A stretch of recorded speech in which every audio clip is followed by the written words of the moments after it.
ima sve manje, a lišću treba mnogo sunca.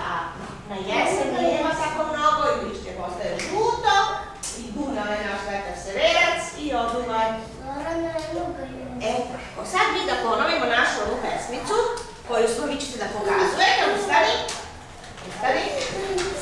Ko to kuca na prozore naše? U stvari, gledaj da stigao. Ko je kuca u pesmi? Jesen, bravo Marina, jesen, evo, kuca na prozore naše, sad pokazujemo.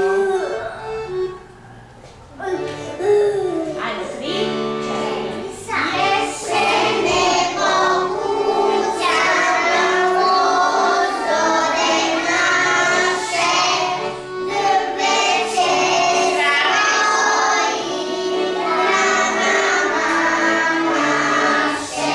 Cvetiće se pripremaju na daleki put, počinje da duva i seže racnju. Pokaži vetar, ptice se pripremaju na daleki put, počinje da duva i seže racnju.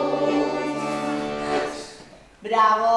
Gledajte, vi možete i ovako odmah da sad ovdje pored harmonike s ove strane. Tako, tu i ti Aleksija pored nje. I hajmo. Kako se zove?